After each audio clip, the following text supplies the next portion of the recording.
In the winter of 1942, a Soviet general sat in a frozen bunker somewhere outside Leningrad, watching his army die around him and waiting for supplies that were never going to come. And in that moment, something inside him broke in a way that would change the course of the entire war and turn him into the most controversial figure in Soviet history. A man who historians still argue about to this day. A man the Soviets called a traitor and a coward, and a man some Germans called the only Soviet officer who actually understood what needed to be done to end the madness that Stalin had started long before Hitler ever crossed the border. Andrey Vlasov was not supposed to be a traitor. He was supposed to be a hero. And for a very long time he actually was one. He was the general who helped save Moscow when everyone else had already given up. The man Stalin personally called to ask how the defense was going. The officer whose name appeared in Soviet newspapers as proof that the Red Army could fight back. And then within 18 months of that triumph, he was sitting across a table from German officers signing documents that would make him the commander of an army fighting against the very country he had sworn to protect. And the question that nobody has ever fully answered is whether he did it out of conviction or desperation or simple survival instinct, because the answer changes everything about how you understand what happened next. To understand Vlasov, you have to understand what the Red Army actually looked like in 1941 and 1942. Not the version from Soviet war films where heroic soldiers charge forward with perfect discipline and righteous fury, but the real version, the version where entire armies were encircled and destroyed within days because Stalin refused to allow retreats. The version where officers were shot for losing ground that was militarily impossible to hold. The version where soldiers went into battle without rifles and were told to pick up weapons from the men who died in front of them. The version where the NKVD units behind the front lines had orders to shoot anyone who tried to run, meaning Soviet soldiers were being killed from both directions simultaneously. And Vlasov had seen all of this up close. He had lived inside this system. He had survived it. He had even succeeded within it. And he understood better than almost anyone exactly how broken it was from the inside. His early career was exactly what you would expect from a man who knew how to navigate the Soviet system. He was careful. He was competent. He kept his head down during the purges that destroyed most of the experienced officers above him. He watched men he respected get arrested and shot on fabricated charges. He learned that the way to survive was to deliver results and never ask uncomfortable questions. And he delivered results consistently enough that by 1941, he was commanding the 37th Army in the catastrophic encirclement at Kiev, where hundreds of thousands of Soviet soldiers were captured in one of the largest military defeats in history. And somehow, Vlasov managed to get out, managed to escape through German lines with a small group of men, and showed up back in Moscow just in time to be given command of the 20th Army and tasked with the defense of the capital itself. What happened outside Moscow in December 1941 was genuinely one of the most dramatic reversals in military history. The Germans had been so close that their forward units could reportedly see the spires of the Kremlin through binoculars. The Soviet government had partially evacuated the city. Panic was spreading through the streets, and then the counteroffensive hit, and Vlasov's 20th Army was at the center of it, pushing the Germans back in conditions of brutal cold that neither side had properly prepared for. And for a few weeks, Vlasov was exactly the kind of Soviet hero the propaganda machine needed. His face was in the papers. His name was on the radio. Stalin knew who he was, and it seemed like the kind of success that would carry a man through the rest of the war and into a comfortable position in the post-war Soviet hierarchy. Except that the Soviet hierarchy had a way of destroying exactly the men it needed most. In the spring of 1942, Vlasov was given command of the Second Shock Army, which was already in serious trouble before he even arrived, trapped in the Volkhov pocket south of Leningrad, cut off from supply lines, fighting in terrain that made movement nearly impossible, with men starving and ammunition running out, while the front headquarters sent orders that bore almost no relationship to the actual situation on the ground. And Vlasov spent months sending increasingly desperate messages back through the chain of command, explaining that his army was dying and needed either relief or permission to break out. And the response he got was a combination of impossible orders, accusations that he was exaggerating the situation, and eventually silence. And when the army finally collapsed and the Germans moved in, Vlasov spent several weeks hiding in the forest before being found by a German patrol in July 1942. And that was the moment where history split into two versions that have never been fully reconciled. The Soviet version is simple and clean. Vlasov was a coward and an opportunist who chose comfortable captivity over death with honor, who collaborated with the enemy for personal gain, who betrayed his country and his soldiers and deserved the death he eventually received.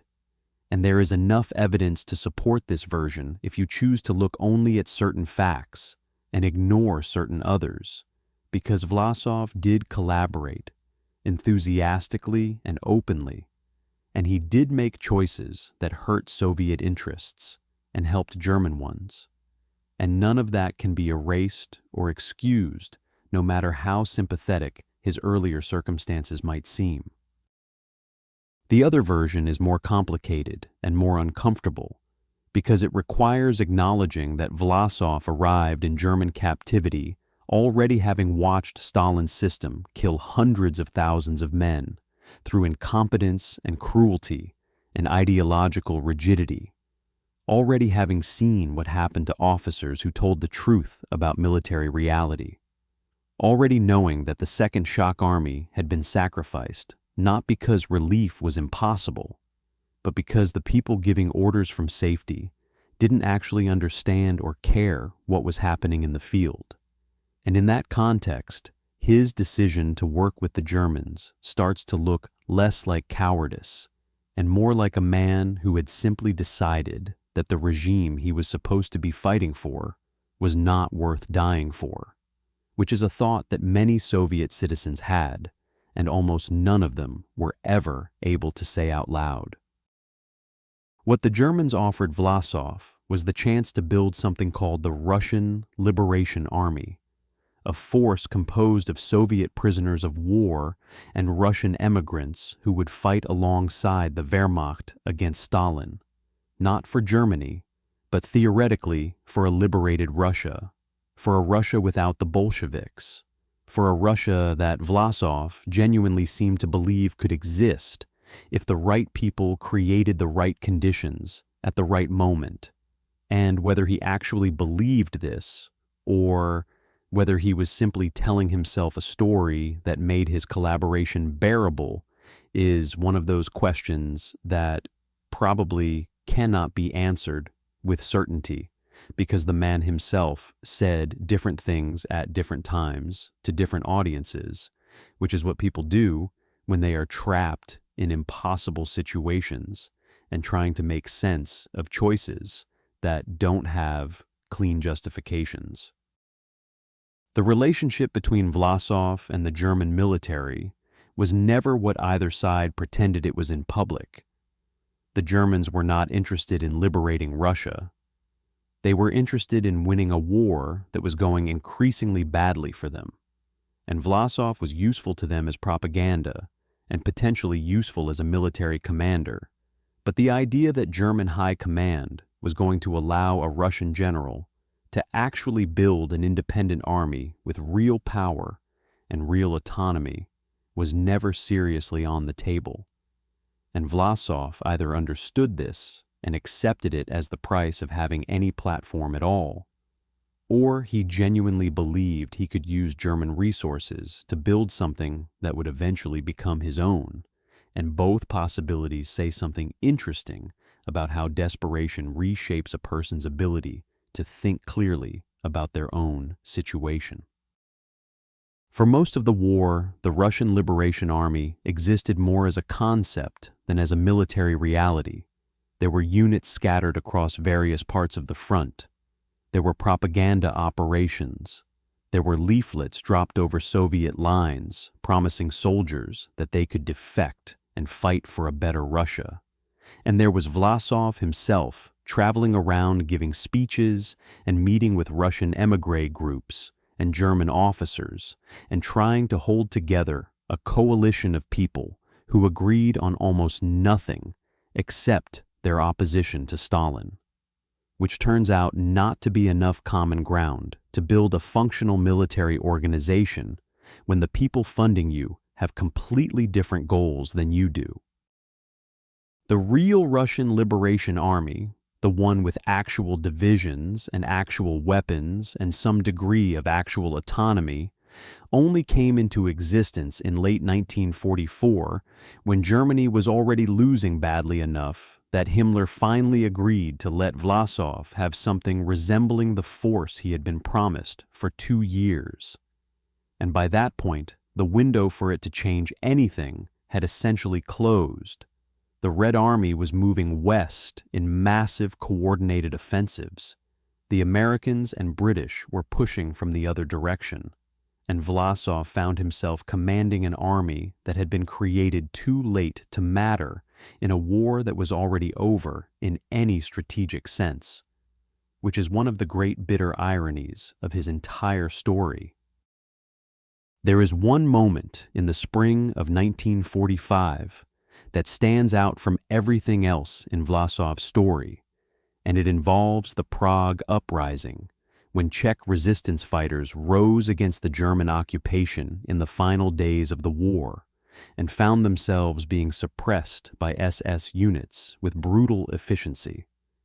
And Vlasov made the decision to send his forces into Prague to support the uprising against the Germans, which meant that the Russian Liberation Army spent some of its final hours fighting against Germany rather than alongside it, helping liberate a city from Nazi occupation, which is the kind of historical detail that doesn't fit neatly into either the Soviet narrative of Vlasov as pure traitor or the alternative narrative of Vlasov as principled anti-communist, and which suggests that even at the end, he was still trying to find some version of his choices that he could live with. He couldn't live with them, as it turned out, because the Americans who controlled the zone where his forces ended up refused to give them sanctuary, turned them over to Soviet authorities despite knowing what would happen, and Vlasov was taken back to Moscow, where he was tried for treason in a proceeding that lasted 1 day, convicted along with 11 other officers, and hanged in August 1946, and the Soviet government classified everything about his case for decades, because even his death was complicated by the fact that acknowledging what he had done required acknowledging why he had done it, and why he had done it raised questions about the Soviet system that the Soviet system was not prepared to answer. The question of whether Vlasov was a traitor or a victim or something in between has never been settled and probably never will be. Because the honest answer is that he was all three simultaneously in different proportions, at different moments. He was a man produced by a system that created the conditions for his betrayal and then acted surprised when he betrayed it. A man who made catastrophically bad choices in response to genuinely catastrophic circumstances. A man whose story makes everyone uncomfortable because it doesn't resolve into a clean lesson or a satisfying verdict. And maybe that's exactly why it still matters, because the uncomfortable stories are usually the ones that tell you the most about how history actually works when nobody is performing for the cameras.